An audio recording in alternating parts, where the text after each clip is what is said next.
سلام بچه‌ها، وقت خوشحالم که توی جلسه دیگه میبینمتون. میخوایم جلسه دوم شروع کنیم و توی این جلسه دیگه کار عملیمون رو شروع میکنیم. توی جلسه قبل تمرینایی که داده بودیم این بود که تعهدنامه‌مون رو بنویسیم، چراییمون رو بنویسیم و خب این چیزایی که برام فرستادید رو بررسی کردم. توی این جلسه اساس اون مدل درآمدی سئویی که انتخاب کردید با هم دیگه پیش بریم که چه کارهایی رو باید انجام و خب بقیه جلساتمون رو با هم دیگه داشته باشیم. خب فاطمه جان شما به هم بگید که مدل درآمدی که از سئو انتخاب کرده بودید چی بود که اینم یه توضیح هر کدومتون بدید، بعد بریم روی بقیه مراحل که برای تمرینات این جلسه چه کاری باید انجام بدید. دو نوع انتخاب کردم: فریلنسری، خدمات سئو و ساختن برند شخصی آموزشی و محتوایی. بسیار عالی. پس من هدف شما رو هم روی فریلنسری و حالا پروژه‌ای میذارم و بعد هم که در برند شخصی هم دیگه پیش میریم. مرسی فاطمه جان، بسیار عالی. توی قسمتی که اول میخوایم شروع کنیم و با هم دیگه پیش بریم و اون مسیر اولیه سئو، به نظر من همین قسمت فریلنسری که دوتاتون انتخاب کردین خیلی خوبه، چون اوایلشون مدل های دیگه شاید اونقدر نشه سریع بهشون برسیم، مگر اینکه یک فروشگاه اینترنتی داشته باشیم که خب توی جلسه قبل گفتم کامل به چه شکلی میشه. خب بریم سراغ این. شما مدل درآمدی که انتخاب کردین و چرا هم گفتین قبلش بود، چون که بچهای یوتیوب هم دارن با همون پیش میرن، چون همه محتوا از روی دوره داره با هم دیگه پیش میره. بچه‌هایی که با تیم، یعنی با همین آموزش‌های سئو دارن پیش میرن، اگر که هزینه دوره براشون زیاد است، با تخفیفی که اینجا گذاشتم میتونن استفاده کنن. 60% تخفیفه که از همین اول با هم دیگه پیش بریم محتوا رو. خب مسیر عملی که در پیش داریم واسه تمرین‌های این جلسه‌مون. خب شما وقتی که انتخاب میکنید که مدل درآمدیتون میخواد حالا چیز باشه، مدل درآمدی فریلنسری باشه، اولین کاری که باید بکنید اینه که طرف شما رو بشناسه. یک پروپوزالی باید بدین به اون طرفی که الان میخواید پروژه رو ازش بگیرید یا براش کار بکنید، یا اینکه مثلا شما شناخته شده باشید، به شما اعتماد کنه، یا یک رزومه‌ای داشته باشید که بتونید بگید که ببین این رزومه منه، من این کارها رو انجام دادم، یا من این تخصصمه که میتونم توی این قسمت به تو کمک بکنم. پس شما اولین کاری که باید بکنید اینه که یه سایتی برای خودتون داشته باشید. سایتی که برای خودمون می‌خوایم داشته باشیم، چون اول کار هستیم و مدلیه که می‌خوایم پروژه بگیریم، اصلا نباید موضوع سختی باشه.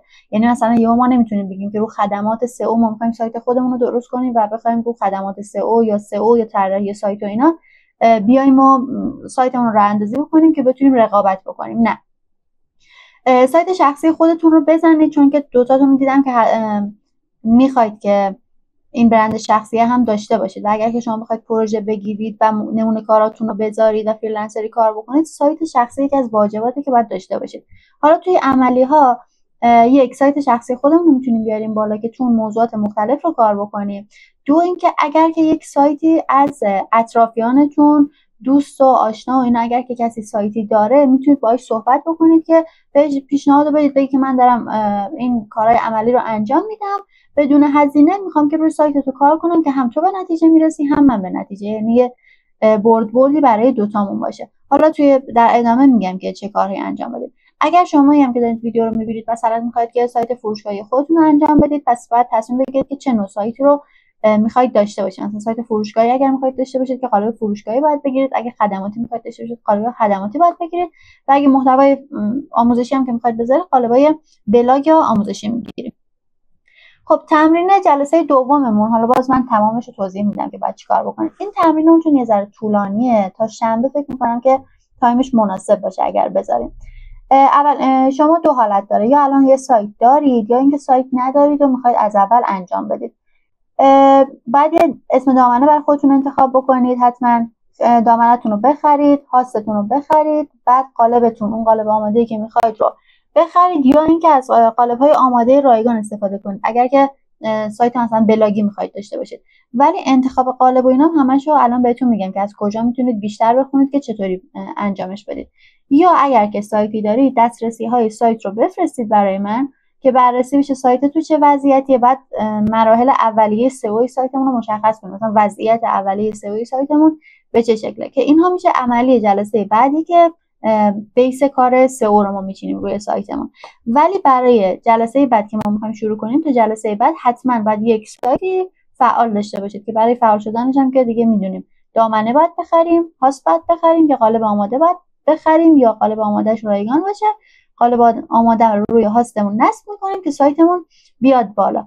توی قسمتی که اینها رو از کجا ببینید برای آموزشا، توی بخش طراحی توی دوره قسمت طراحی سایت کامله، یعنی آموزش دادیم که چطوری قالب رو بیاریم بالا، اون تنظیمات اولیه‌اش رو انجام بدیم، صفحاتش رو درست بکنیم و اون قالب اولیه رو پس کامل توی سایت داریم. تخصصی طراحی سایت نیست، ولی تا اینجایی که ما می‌خوایم شروع کنیم کامل به دردمون می‌خوره. تو اون قسمت طراحی سایت دوره رو ببینید.